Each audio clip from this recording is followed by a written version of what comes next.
ಎಲ್ರಿಗೂ ನಮಸ್ಕಾರ. Welcome back to my channel. ನಾನು ಪೂಜಾ. ಇವತ್ತು ಶುಕ್ರವಾರ ಸಂಜೆದು ರೊಟೀನ್ ಹೆಂಗಿರುತ್ತೆ ಅಂತ ಇವತ್ತಿನ ವಿಡಿಯೋದಲ್ಲಿ ಶೇರ್ ಮಾಡ್ತಾ ಇದ್ದೀನಿ. ಹಾಗೆ ಡಿನ್ನರ್ಗೋಸ್ಕರ ಸ್ಪೆಷಲಾಗಿ ಇದೊಂದು ಮೊಳಕೆ ಕಾಳು ಕರಿ ಥರ ಮಾಡಿದ್ದೆ, ತುಂಬ ಚೆನ್ನಾಗಿತ್ತು. ಆ ರೆಸಿಪಿ ಕೂಡ ಶೇರ್ ಮಾಡ್ತೀನಿ.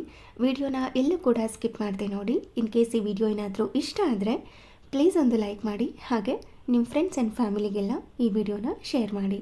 ಅದಕ್ಕಿಂತ ಮುಂಚೆ ಒಂದು ಪುಟ್ಟದಾಗಿರುವಂತಹ ಅಂದರೆ ದೇವ್ರ ಮನೆ ಮುಂದೆ ಹಾಕುವಂತಹ ರಂಗೋಲಿ ಡಿಸೈನ್ನ ನೋಡ್ಕೊಂಡು ಬನ್ನಿ.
ಬೆಳಗ್ಗೆನೇ ಅಮ್ಮ ಮಾಡಿರ್ತಾರೆ, ಸಾಯಂಕಾಲ ಇವತ್ತು ನಾನು ಮಾಡ್ತಾಯಿದ್ದೆ.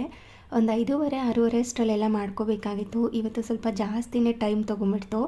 7 ಗಂಟೆ 7:30 ಅಷ್ಟಾಯಿತು. ಆದ್ರೂ ಕೂಡ ನೆಮ್ಮದಿಯಾಗಿ ಪೂಜೆ ಮುಗಿಸಿ ಇಲ್ಲಿ ಟೀನ ಮಾಡ್ತಾಯಿದ್ದೀನಿ. ಟೀನೂ ಅಷ್ಟೇ ಇವತ್ತು ಲೇಟೇ ಆಗೋಯಿತು. ಟೀ ಮಾಡಿ ಅದಕ್ಕೆ ಸ್ವಲ್ಪ ನೆಂಚ್ಕೊಳ್ಳೋದಕ್ಕೆ ಅಂತ ಕಡಲೆಪುರಿನ ಒಗ್ಗರಣೆ ಮಾಡಿದ್ದೆ. ಇದು ನಮ್ಮ ಮನೆ ಆಲ್ ಟೈಮ್ ಫೇವ್ರೇಟ್. ಯಾವಾಗಲೂ ಮಾಡ್ತಾನೇ ಇರ್ತೀನಿ. ನನ್ನ ಹಸ್ಬೆಂಡ್ ಅಂತೂ ತುಂಬ ಇಷ್ಟಪಟ್ಟು ತಿಂತಾರೆ. ಇದನ್ನು ಡೈಲಿ ಮಾಡಿಕೊಟ್ರು ಕೂಡ ತಿಂತಾರೆ, ಅಷ್ಟು ಇಷ್ಟ ಅವರಿಗೆ. ಅದಕ್ಕೋಸ್ಕರ ಅವಾಗವಾಗ ಈ ಪುರಿ ಒಗ್ಗರಣೆನ ಮಾಡ್ತಾನೆ ಇರ್ತೀವಿ. ಯಾರಿಗೆಲ್ಲ ಈ ಪುರಿ ಒಗ್ಗರಣೆ ಇಷ್ಟ ಅಂತ ಕಮೆಂಟ್ ಮಾಡಿ ತಿಳಿಸಿ. ಆದರೆ ಈ ಪುರಿ ಒಗ್ಗರಣೆಗೆ ಅವ್ರಿಗೆ ಒಣ ಕೊಬ್ಬರಿ ಅಂತೂ ಇರಲೇಬೇಕು. ಸಿಂಪಲಾಗಿ ಏನಾದ್ರೂ ಬರೀ ಕಡಲೆ ಬೀಜ ಕಡಲೆ ಹಾಕಿದ್ರೆ ಅವ್ರು ಅಷ್ಟೊಂದು ಇಷ್ಟಪಡೋದಿಲ್ಲ. ಆದರೆ ಒಣ ಕೊಬ್ಬರಿನ ಸಣ್ಣದಾಗಿ ಸ್ಲೈಸಸ್ ಮಾಡಿ ಹಾಕಿದ್ರೆ ಅವ್ರಿಗೆ ತುಂಬ ಇಷ್ಟ ಆಗುತ್ತೆ. ಲಾಸ್ಟ್ ಟೈಮ್ ಮಾಡಿದಾಗ ಕೊಬ್ಬರಿ ಖಾಲಿ ಆಗಿತ್ತು ಅಂತ ಹಾಗೆ ಮಾಡಿದೆ. ಅದಕ್ಕೆ ಮತ್ತೆ ಇವತ್ತು ಒಣ ಕೊಬ್ಬರಿನ ತರಿಸಿ ಮತ್ತೆ ಪುರಿ ಒಗ್ಗರಣೆನ ಮಾಡಿಸಿದ್ರು. ಆ ಥರ ಅವರಿಗೆ. ಹಾಗೆ ಟೀ ಟೈಮೆಲ್ಲ ಮುಗಿಸ್ಕೊಂಡು ನೈಟ್ ಡಿನ್ನರ್ಗೋಸ್ಕರ ಅಂತ ಇವತ್ತು ಲೇಟಾಗೇ ಅಡುಗೆನ ಸ್ಟಾರ್ಟ್ ಮಾಡಿಕೊಂಡೆ. ಪೂಜೆನೂ ಕೂಡ ಲೇಟಾಗಿತ್ತು. ಕಡಲೆಪುರಿ ಎಲ್ಲ ತಿಂದಿದ್ವಿ ಅಲ್ವಾ, ಸೊ ಹಾಗಾಗಿ ಅದು ಸ್ವಲ್ಪ ಹೊಟ್ಟೆ ತುಂಬಿತ್ತು ಅಂತ ಲೇಟಾಗಿ ಅಡುಗೆ ಮಾಡೋದಕ್ಕೆ ಸ್ಟಾರ್ಟ್ ಮಾಡಿಕೊಂಡೆ. ಸ್ವಲ್ಪ ಹೆಸರು ಕಾಳನ್ನು ಮೊಳಕೆ ಕಟ್ಟಿದ್ದೆ, ತುಂಬ ಚೆನ್ನಾಗಿ ಮೊಳಕೆ ಬಂದಿತ್ತು. ಅದರಿಂದ ಸ್ವಲ್ಪ ಕರಿ ಥರ ಮಾಡ್ಕೋತಾ ಇದ್ದೀನಿ. ರೈಸ್ಗೂ ಹೊಂದ್ಕೋಬೇಕು, ಹಾಗೆಯೇ ಚಪಾತಿಗೂ ಕೂಡ ಹೊಂದ್ಕೋಬೇಕು ಅಂತ. ತುಂಬ ಸಿಂಪಲ್ ಮಾಡ್ಕೊಳ್ಳೋದು, ಕಡಿಮೆ ಪದಾರ್ಥಗಳನ್ನ ಬಳಸ್ಕೊಂಡು ಮಾಡ್ಕೊಳ್ಳೋವಂಥದ್ದು. ಎಷ್ಟು ಚೆನ್ನಾಗಿರುತ್ತೆ ಅಂದರೆ ಡೆಫಿನೆಟ್ಲಿ ನೀವು ಒಮ್ಮೆ ಟ್ರೈ ಮಾಡಿ ನೋಡಿ, ನಿಮಗೂ ಕೂಡ ತುಂಬ ಇಷ್ಟ ಆಗುತ್ತೆ. ಇದನ್ನು ಮಾಡ್ಕೊಳ್ಳೋದಕ್ಕೆ ಅಂತ ಹೆಸರು ಕಾಳನ್ನು ಮೊಳಕೆ ಕಟ್ಟಿಟ್ಕೊಂಡಿದ್ದೆ. ಅದನ್ನು ಒಂದು ಕುಕ್ಕರ್ಗೆ ಹಾಕಿ ಅದಕ್ಕೆ ಸ್ವಲ್ಪ ನೀರನ್ನು ಸೇರಿಸಿ, ಸ್ವಲ್ಪ ಉಪ್ಪು, ಸ್ವಲ್ಪ ಅರಿಶಿನ ಪುಡಿನ ಹಾಕಿ ಇದನ್ನು 2 ವಿಷಲಷ್ಟು ಕೂಗಿಸ್ಕೋಬೇಕು. 2 ವಿಷಲಷ್ಟು ಕೂಗಿಸ್ಕೊಂಡ್ರೆ ಸಾಕಾಗುತ್ತೆ. ಕಾಳು ತುಂಬ ಚೆನ್ನಾಗಿಯೇ ಬೆಂದೋಗ್ಬಿಡುತ್ತೆ. ಹಾಗೆಯೇ ಇದಕ್ಕೆ ಸ್ವಲ್ಪ ಮಸಾಲೆನ ರುಬ್ಕೋಬೇಕು. ಅದಕ್ಕೆ ಸ್ವಲ್ಪ ಮಸಾಲ ಐಟಮ್ಸ್ಗಳನ್ನ ಫ್ರೈ ಮಾಡ್ಕೋಬೇಕು. ಅದಕ್ಕೋಸ್ಕರ ಇಲ್ಲಿ ಕಟ್ ಮಾಡ್ಕೊಳ್ಳೋದಕ್ಕೆ ರೆಡಿ ಮಾಡ್ಕೋತಾ ಇದ್ದೀನಿ. ಇದಕ್ಕೆ ಬೇಕಿದ್ರೆ ನೀವು ತರಕಾರಿನೂ ಕೂಡ ಹಾಕ್ಕೋಬೋದು. ಆದರೆ ತರಕಾರಿನ ಹಾಕಿ ಮಾಡೋದಕ್ಕಿಂತ ಇದೇ ಥರ ಪ್ಲೇನಾಗಿ ಮಾಡಿಕೊಂಡ್ರೆ ತುಂಬ ಚೆನ್ನಾಗಿರುತ್ತೆ. ಅದಕ್ಕೆ ಇಲ್ಲಿ ತೆಂಗಿನಕಾಯಿನ ಕಟ್ ಮಾಡಿ ಎತ್ತಿಟ್ಕೊಂಡಿದ್ದೀನಿ. ಹಾಗೆ ಇದಕ್ಕೆ ಈರುಳ್ಳಿ, ಟೊಮ್ಯಾಟೊ, ಶುಂಠಿ, ಬೆಳ್ಳುಳ್ಳಿ, ಕರಿಬೇವಿನ ಸೊಪ್ಪು ಕೂಡ ಬೇಕು. ಅದನ್ನೆಲ್ಲ ಕಟ್ ಮಾಡಿ ರೆಡಿ ಮಾಡಿ ಇಟ್ಕೊಂಡ್ಬಿಡ್ತು ಅಂತಂದರೆ ಅಷ್ಟರಲ್ಲಿ ಕಾಳು ಕೂಡ ಕೂಗಿರುತ್ತೆ. ಇನ್ನೊಂದು ಸೈಡು ರೈಸ್ಗೂ ಕೂಡ ಇಟ್ಕೊಂಡು ಹಾಗೆ ಚಪಾತಿನೂ ಕೂಡ ಲಟ್ಸಿ ಬೇಯಿಸ್ಕೊಂಡು ಕೊನೆಯಲ್ಲಿ ಈ ಕರಿ ಮಾಡ್ಕೊಳ್ಳೋಣ ಅಂತ. ಅಂದರೆ ಸ್ವಲ್ಪ ಗೊಜ್ಜು ಥರ ಇರುತ್ತೆ ಅಷ್ಟೇ. ಇದನ್ನೆಲ್ಲ ಫ್ರೈ ಮಾಡಿಕೊಂಡು ಅದು ಕೂಲಾಗುವಷ್ಟರಲ್ಲಿ ಮಿಕ್ಕಿರೋಂಥ ಕೆಲಸಗಳನ್ನೂ ಕೂಡ ಮಾಡ್ಕೋಬೋದು. ಅದಕ್ಕೋಸ್ಕರ ಮೊದಲು ಈ ಮಸಾಲೆನ ಫ್ರೈ ಮಾಡ್ಕೊಳ್ಳೋದಕ್ಕೆ ರೆಡಿ ಮಾಡ್ಕೋತಾ ಇರ್ತೀನಿ. ಇವಾಗ ಈರುಳ್ಳಿ, ಟೊಮ್ಯಾಟೊ, ಶುಂಠಿನ ಸಿಪ್ಪೆ ತೆಗೆದು ಎತ್ತಿಟ್ಕೊಂಡಿದ್ದೀನಿ. ಹಾಗೆ ಒಗ್ಗರಣೆಗೂ ಕೂಡ ಬೇಕು, ಅದನ್ನು ಕೂಡ ಕ್ರಷ್ ಮಾಡಿ ಎತ್ತಿಟ್ಕೊಂಡಿದ್ದೀನಿ. ಹಾಗೆಯೇ ಶುಂಠಿನೂ ಕೂಡ ಸಿಪ್ಪೆ ತೆಗೆದು ಈ ರೀತಿ ಕಟ್ ಮಾಡಿಕೊಂಡು ರೆಡಿ ಮಾಡ್ಕೋಬೇಕು. ಇದನ್ನೆಲ್ಲ ರೆಡಿ ಮಾಡ್ಕೊಳ್ಳೋ ಅಷ್ಟರಲ್ಲಿ ನಾವು ಕಾಳನ್ನು ಬೇಯೋದಕ್ಕೆ ಇಟ್ಕೊಂಡಿದ್ವಿ ಅಲ್ವಾ, ಅದು ಕೂಡ ಕೂಗಿರುತ್ತೆ. ಅದನ್ನು ಕೂಲಾಗಬೇಕು. ಹಾಗೆಯೇ ಮಸಾಲೆಗೂ ಕೂಡ ರೆಡಿ ಮಾಡ್ಕೋಬೇಕು. ಹಾಗೆ ಕೊನೆಯಲ್ಲಿ ಸ್ವಲ್ಪ ಕೊತ್ತಂಬರಿ ಸೊಪ್ಪನ್ನು ಹಾಕ್ಕೋಬೇಕು. ಅದನ್ನು ಕೂಡ ಕಟ್ ಮಾಡಿ ಎತ್ತಿಟ್ಕೊಂಡು ಇವಾಗ ಇದನ್ನು ಮಾಡ್ಕೊಳ್ಳೋದಕ್ಕೆ ಒಂದು ಬಾಣಲಿನ ಬಿಸಿ ಮಾಡಲಿಕ್ಕೆ ಇಟ್ಕೊಂಡು ಅದಕ್ಕೆ ಸ್ವಲ್ಪ ಎಣ್ಣೆನ ಹಾಕಿ ಅದು ಕಾದಾದ ನಂತರ ಈ ಕಟ್ ಮಾಡಿ ಇಟ್ಕೊಂಡಿರುವಂಥ ಈರುಳ್ಳಿ, ಶುಂಠಿ, ಬೆಳ್ಳುಳ್ಳಿ ಹಾಗೆ ಟೊಮ್ಯಾಟೊ ಇದನ್ನೆಲ್ಲ ಹಾಕಿ ಸ್ವಲ್ಪ ಹೊತ್ತು ಫ್ರೈ ಮಾಡ್ಕೋಬೇಕು. ಎಲ್ಲವನ್ನು ಕೂಡ ಒಟ್ಟಿಗೆ ಸೇರಿಸ್ಕೊತಾ ಇದ್ದೀನಿ. ತೆಂಗಿನಕಾಯಿ ಹಾಗೆ ಕಡಲೆನೂ ಕೂಡ ಒಟ್ಟಿಗೆ ಹಾಕಿ ಸ್ವಲ್ಪ ಹೊತ್ತು ಬಿಸಿ ಮಾಡ್ಕೊಳ್ಳೋದು. ಇದನ್ನು ಬೇಕಿದ್ದರೆ ನೀವು ತುಂಬ ಗಟ್ಟಿಯಾಗಿ ಮಾಡಿಕೊಂಡು ಚಪಾತಿ ಜೊತೆ ಕೂಡ ತಿನ್ಬೋದು. ಇಲ್ಲ ಸ್ವಲ್ಪ ತೆಳುವಾಗಿ ಮಾಡಿಕೊಂಡ್ರೆ ಅನ್ನದ ಜೊತೆ ಕೂಡ ತುಂಬ ಚೆನ್ನಾಗಿ ಹೊಂದ್ಕೊಳ್ಳುತ್ತೆ. ಸೇಮ್ ನಾವು ಮೊಳಕೆ ಹುರುಳಿಕಾಳು ಸಾಂಬಾರು ಮಾಡ್ತೀವಲ್ವ, ಅದೇ ಥರ ಇರುತ್ತೆ. ಸ್ವಲ್ಪ ಐಟಮ್ಸ್ಗಳು ಕಡಿಮೆ ಇರುತ್ತೆ ಅಷ್ಟೇ. ಇವಾಗ ಇದರೊಳಗಡೆ ಕಟ್ ಮಾಡಿ ಇಟ್ಕೊಂಡಿರುವಂಥದ್ದನ್ನೆಲ್ಲ ಸೇರಿಸಿ ಹಾಗೆ ಕಡಲೆನೂ ಕೂಡ ಸೇರಿಸಿ ಇದನ್ನು ಸ್ವಲ್ಪ ಹೊತ್ತು ಫ್ರೈ ಮಾಡಿಕೊಂಡು ಎತ್ತಿಟ್ಕೋತೀನಿ. ಅದು ಕಂಪ್ಲೀಟಾಗಿ ಕೂಲಾದ ನಂತರ ಅದನ್ನು ರುಬ್ಕೊಳ್ಳೋದು. ಅದು ಕೂಲಾಗೋ ಅಷ್ಟರಲ್ಲಿ ಚಪಾತಿ ಹಿಟ್ಟನ್ನು ಕೂಡ ಕಲಿಸ್ಕೊಂಡು ಇವಾಗಲೇ ಲಟ್ಟಿಸ್ಕೊತಾ ಇದ್ದೀನಿ. ಕಡಿಮೆ ಕ್ವಾಂಟಿಟಿಯಲ್ಲಿ ಮಾಡ್ಕೋತಾ ಇರೋದ್ರಿಂದ ಅಂದರೆ 3 ಚಪಾತಿ ಮಾಡ್ಕೋತಾ ಇರೋದ್ರಿಂದ ಇದನ್ನು ರೆಸ್ಟ್ ಮಾಡಲಿಕ್ಕೆ ಅಂತೇನೂ ಬಿಟ್ಟಿಲ್ಲ. ಬರೀ ಅವಾಗಲೇ ಚೆನ್ನಾಗಿ ನಾದ್ಕೊಂಡು ಚಪಾತಿನ ಲಟ್ಟಿಸ್ಕೋಬೋದು. ಅದೇ ಥರ ಎಲ್ಲ ಚಪಾತಿ ಅಂದರೆ 3 ಚಪಾತಿನೂ ಕೂಡ ಲಟ್ಟಿಸಿ ಎತ್ತಿಟ್ಕೋತಾ ಇದ್ದೀನಿ. ಈ ಥರ ಒಂದು ಪ್ಲೇಟ್ನಲ್ಲಿ ಹಾಕಿ ಎತ್ತಿಟ್ಕೊಂಡು ಇವಾಗಲೇ ಚಪಾತಿನೂ ಕೂಡ ಬೇಯಿಸ್ಕೊಂಡ್ಬಿಡ್ತೀನಿ. ಇದನ್ನು ಸ್ವಲ್ಪ ಹೊತ್ತು ಬೇಯಿಸಿ ಹಾಗೇ ಬಿಟ್ಟರೆ ಅಷ್ಟರಲ್ಲಿ ಚಪಾತಿ ಇನ್ನೂ ಸಾಫ್ಟಾಗಿ ರೆಡಿಯಾಗಿರುತ್ತೆ ಅಂತ. ಕೇವಲ 1 ಗಂಟೆಯಲ್ಲಿ ಈ ಅಡುಗೆನ ಮಾಡ್ಕೋಬೋದು. ಅಂದರೆ ಚಪಾತಿ, ರೈಸ್ ಮತ್ತು ಈ ಕರಿ ತುಂಬ ಸಿಂಪಲ್ ಮಾಡ್ಕೊಳ್ಳೋದು. ನಾನು ಮೊದಲೇ ಹೇಳಿದಾಗೆ ಡಿನ್ನರ್ಗೆ ಪರ್ಫೆಕ್ಟಾಗಿರುತ್ತೆ. ಜಾಸ್ತಿ ಮಸಾಲೆ ಅಂತ ಕೂಡ ಅನಿಸೋದಿಲ್ಲ. ಟೊಮೆಟೊ, ಈರುಳ್ಳಿ, ಶುಂಠಿ, ಬೆಳ್ಳುಳ್ಳಿ ಅಷ್ಟೇ ಹಾಕ್ಕೊಂಡಿರೋದಲ್ವ, ಜಾಸ್ತಿ ಮಸಾಲೆ ಅಂತ ಕೂಡ ಅನಿಸೋದಿಲ್ಲ. ತುಂಬ ಮೈಲ್ಡಾಗಿರುತ್ತೆ. ಬೆಳಗಿನ ಬ್ರೇಕ್ಫಾಸ್ಟ್ಗೆ ಲಂಚ್ಗೂ ಕೂಡ ಮಾಡ್ಕೋಬೋದು, ಅಷ್ಟು ಈಸಿ ಇದು. ನೀವು ಈ ಥರ ಸೆಪ್ರೇಟಾಗಿ ಬೇಯಿಸ್ಕೊಂಡು ಮಾಡ್ಕೊಂಡಿಲ್ಲ ಅಂದ್ರೂ ಕೂಡ ಎಲ್ಲನೂ ಒಟ್ಟಿಗೆ ಕುಕ್ಕರ್ಗೆ ಹಾಕಿ ಕೂಗಿಸ್ಕೋಬೋದು. ಆ ಥರ ಕೂಡ ಮಾಡ್ಕೊಳ್ಳುವಂಥ ರೆಸಿಪಿ ಇದು. ಆದರೆ ನಾನಿವತ್ತು ಸೆಪ್ರೇಟಾಗಿ ಬೇಯಿಸ್ಕೊಂಡು ಅದಾದ ನಂತರ ಒಗ್ಗರಣೆಗೆ ಮಸಾಲೆನೆಲ್ಲ ಹಾಕಿ ಆ ನಂತರ ಮಾಡ್ಕೋತೀನಿ. ನೀವು ಬೇಕಿದ್ದರೆ ಈ ಥರನಾದರೂ ಮಾಡ್ಕೊಳ್ಳಿ. ಇಲ್ಲ ಅಂತಂದರೆ ಸಾಂಬಾರು ಮಾಡ್ಕೋತೀವಲ್ವ, ಎಲ್ಲವನ್ನು ಕುಕ್ಕರ್ಗೆ ಹಾಕಿ ಒಗ್ಗರಣೆನೆಲ್ಲ ಕುಕ್ಕರ್ಗೆ ಹಾಕಿ ಬೇಯಿಸ್ಕೊಳ್ಳೋದು, ಆ ಥರ ಕೂಡ ಮಾಡ್ಕೋಬೋದು. ಇವಾಗ ಚಪಾತಿನೂ ಕೂಡ ಲಟ್ಟಿಸಿ ಬೇಯಿಸ್ಕೊಂಡಿದ್ದಾಗಿದೆ. ಇವಾಗ ಕಾಳು ಕೂಗಿರುತ್ತಲ್ವ, ಆ ಲಿಡ್ ಓಪನ್ ಮಾಡಿ ಅದನ್ನು ಸ್ವಲ್ಪ ಹೊತ್ತು ಚೆನ್ನಾಗಿ ಈ ರೀತಿ ಮಿಕ್ಸ್ ಮಾಡ್ಕೊಳ್ಳೋದು. ಚೆನ್ನಾಗಿ ಬೆಂದಿದೆಯಾ ಇಲ್ವಾ ಅಂತ ನೋಡ್ಕೊಳ್ಳೋದಷ್ಟೇ. ಇವಾಗ ಇದು ಕೂಡ ಕರೆಕ್ಟಾಗಿ ರೆಡಿಯಾಗಿತ್ತು. ಇವಾಗ ನಾವು ಮಸಾಲೆಗೆ ಫ್ರೈ ಮಾಡಿ ಇಟ್ಕೊಂಡಿದ್ದೆ ಅಲ್ವಾ, ಅದು ಕೂಡ ಕೂಲಾಗಿರುತ್ತೆ. ಅದನ್ನು ಒಂದು ಮಿಕ್ಸಿ ಜಾರ್ಗೆ ಹಾಕಿ ಸ್ವಲ್ಪ ಮಾತ್ರ ನೀರನ್ನು ಸೇರಿಸ್ಕೊಂಡು ಇದನ್ನು ಸ್ಮೂತಾಗಿಯೇ ಪೇಸ್ಟ್ ಮಾಡ್ಕೋಬೇಕು. ತರಿಯಾಗೆಲ್ಲ ಇರಬಾರ್ದು, ಸ್ಮೂತಾಗಿಯೇ ಇರಬೇಕು. ಇವಾಗ ನಾನು ಏನು ಫ್ರೈ ಮಾಡಿ ಇಟ್ಕೊಂಡಿದ್ದೆ ಅಷ್ಟು ಮಾತ್ರ. ಇದಕ್ಕೆ ಹುಣಸೆ ಹಣ್ಣಿನ ಹುಳಿ ಅದೇನು ಸೇರಿಸ್ಕೊತಾ ಇಲ್ಲ, ಟೊಮೆಟೊ ಹಾಕ್ಕೊಂಡಿರ್ತೀವಲ್ವ ಅದೇ ಸಾಕಾಗುತ್ತೆ. ಇದಕ್ಕೇನೆ ಸಾಂಬಾರು ಪುಡಿನೂ ಕೂಡ ಸೇರಿಸ್ಕೊಂಡಿದ್ದೀನಿ. ಬೇಕಿದ್ರೆ ನೀವು ಸಾಂಬಾರು ಪುಡಿ ಬದಲಾಗಿ ಈ ಗರಂ ಮಸಾಲ, ಧನಿಯಾ ಪುಡಿ ಮತ್ತು ಅಚ್ಕಾರದ ಪುಡಿ, ಜೀರಿಗೆ ಪುಡಿ ಇದನ್ನೆಲ್ಲ ಹಾಕಿ ರುಬ್ಕೋಬೋದು. ಸಾಂಬಾರು ಪುಡಿನಲ್ಲೇ ಅದೆಲ್ಲ ಇರುತ್ತೆ ಅಲ್ವಾ, ಸೊ ಹಾಗಾಗಿ ನಾನು ಸಾಂಬಾರು ಪುಡಿನೇ ಸೇರಿಸ್ಕೊಂಡಿದ್ದೀನಿ. ಇವಾಗ ನೀರನ್ನು ಸೇರಿಸಿ ಸ್ಮೂತಾಗಿ ಪೇಸ್ಟ್ ಮಾಡಿಕೊಂಡು ನಾವು ಮಸಾಲೆಗೆ ಫ್ರೈ ಮಾಡಿ ಇಟ್ಕೊಂಡಿದ್ದೆ ಅಲ್ವಾ, ಅದೇ ಬಾಣಲಿನ ಇಟ್ಕೊಂಡಿದ್ದೀನಿ. ಸೆಪ್ರೇಟಾಗಿ ಇನ್ನೊಂದು ಬಾಣಲಿ ಏನು ಇಟ್ಕೊಂಡಿಲ್ಲ. ಅದಕ್ಕೆ ಸ್ವಲ್ಪ ಎಣ್ಣೆನ ಹಾಕಿ ಅದು ಕಾದಾದ ನಂತರ ಕ್ರಷ್ ಮಾಡಿ ಇಟ್ಕೊಂಡಿರುವಂಥ ಬೆಳ್ಳುಳ್ಳಿ, ಸಾಸಿವೆ, ಕರಿಬೇವಿನ ಸೊಪ್ಪು ಹಾಗೆಯೇ ಸ್ವಲ್ಪ ಮಾತ್ರ ಈರುಳ್ಳಿನ ಸೇರಿಸಿ ಸ್ವಲ್ಪ ಹಿಂಗನ್ನು ಸೇರಿಸಿ ಇದನ್ನು ಸ್ವಲ್ಪ ಹೊತ್ತು ಚೆನ್ನಾಗಿ ಮಿಕ್ಸ್ ಮಾಡಿಕೊಂಡು ಫ್ರೈ ಮಾಡ್ಕೊಂಡಿದ್ದೀನಿ. ಅದಾದ ನಂತರ ಬೇಯಿಸಿ ಇಟ್ಕೊಂಡಿರುವಂತಹ ಹಸಿರು ಕಾಳನ್ನು ಇಲ್ಲಿ ಸೇರಿಸಿ ರುಬ್ಬಿ ಇಟ್ಕೊಂಡಿರುವಂಥ ಮಸಾಲ ಪೇಸ್ಟನ್ನು ಇದರೊಳಗಡೆ ಸೇರಿಸಿ ಮಿಕ್ಸಿ ಜಾರ್ಗೆ ಸ್ವಲ್ಪ ನೀರನ್ನು ಹಾಕಿ ಅದನ್ನು ಕೂಡ ನೀಟಾಗಿ ಈ ಥರ ಕ್ಲೀನ್ ಮಾಡ್ಕೊಂಡು ಸೇರಿಸ್ಕೊಂಡಿದ್ದೀನಿ. ನಂತರ ಇದನ್ನು ಚೆನ್ನಾಗಿ ಮಿಕ್ಸ್ ಮಾಡಿ ರುಚಿಗೆ ತಕ್ಕಷ್ಟು ಉಪ್ಪನ್ನು ಸೇರಿಸ್ಕೋಬೇಕು. ಕಾಳನ್ನು ಬೇಯಿಸ್ಕೊಳ್ಳುವಾಗ ಉಪ್ಪನ್ನು ಹಾಕ್ಕೊಂಡಿರ್ತೀವಿ, ಈ ಹಂತದಲ್ಲಿ ನೋಡ್ಕೊಂಡು ಸೇರಿಸಿ ಕೊನೆಯಲ್ಲಿ ಕೊತ್ತಂಬರಿ ಸೊಪ್ಪನ್ನು ಹಾಕಿ ಚೆನ್ನಾಗಿ ಮಿಕ್ಸ್ ಮಾಡಿಕೊಂಡು ಒಂದು ಲಿಡ್ಡನ್ನು ಕ್ಲೋಸ್ ಮಾಡಿ ಇದನ್ನು ಸ್ವಲ್ಪ ಹೊತ್ತು ಕುದಿಸ್ಕೊಂಡ್ರೆ ಟೇಸ್ಟಿ ಆಗಿರುವಂಥ ಮೊಳಕೆ ಹಸಿರು ಕಾಳಿನ ಸಾಂಬಾರು ಅಥವಾ ಕರಿ ರೆಡಿಯಾಗಿರುತ್ತೆ. ನಾನು ಈ ಕನ್ಸಿಸ್ಟೆನ್ಸಿಯಲ್ಲಿ ಮಾಡ್ಕೊಂಡಿದ್ದೆ. ಅಂದರೆ ಸ್ವಲ್ಪ ತೀರಾ ತೆಳು ಅಂತ ಇಲ್ಲ, ತೀರಾ ಗಟ್ಟಿ ಅಂತನೂ ಇಲ್ಲ, ಮೀಡಿಯಮ್ ಆಗಿ ಚಪಾತಿ ಮತ್ತು ರೈಸ್ಗೆ ಹೊಂದ್ಕೋಬೇಕು ಅಂತ ಈ ಕನ್ಸಿಸ್ಟೆನ್ಸಿಯಲ್ಲಿ ಮಾಡ್ಕೊಂಡಿದ್ದೆ. ನಿಮಗೆ ಯಾವ ಥರ ಬೇಕು ಆ ಕನ್ಸಿಸ್ಟೆನ್ಸಿಯಲ್ಲಿ ಮಾಡ್ಕೊಳ್ಳಿ. ತುಂಬ ರುಚಿಯಾಗಿರುತ್ತೆ, ಹಾಗೆ ಹೆಲ್ತ್ಗೂ ಕೂಡ ತುಂಬಾ ಒಳ್ಳೆಯದು. ಇವತ್ತಿನ ಡಿನ್ನರ್ ಬಿಸಿ ಬಿಸಿ ಅನ್ನ, ಚಪಾತಿ, ಮೊಳಕೆ ಹಸಿರು ಕಾಳಿನ ಕರಿ, ಸೈಡಲ್ಲಿ ಸ್ವಲ್ಪ ಮೊಸರು. ಡಿನ್ನರ್ ಎಲ್ಲ ಮುಗಿಸ್ಕೊಂಡು ಇನ್ನು ಬಟ್ಟೆ ಮಡಚುವಂಥದ್ದು ಬೇರೆ ಕೆಲಸಗಳೆಲ್ಲ ಇದ್ದೇ ಇರುತ್ತಲ್ವ, ಅದನ್ನೆಲ್ಲ ಈ ಟೈಮ್ನಲ್ಲಿ ನಾನು ನಮ್ಮತ್ತೆ ಮಾತಾಡ್ಕೊಳ್ತಾ ಈ ಕೆಲಸಗಳನ್ನ ಮುಗಿಸ್ಕೊತಾ ಇರ್ತೀವಿ. ನನಗಂತೂ ಒಬ್ಬಳೇ ಬಟ್ಟೆ ಮಡ್ಚೋದಕ್ಕಾಗದೇ ಇಲ್ಲ. ಯಾರಾದರೂ ಒಬ್ಬರು ಕಂಪ್ನಿಗೆ ಇರಲೇಬೇಕು.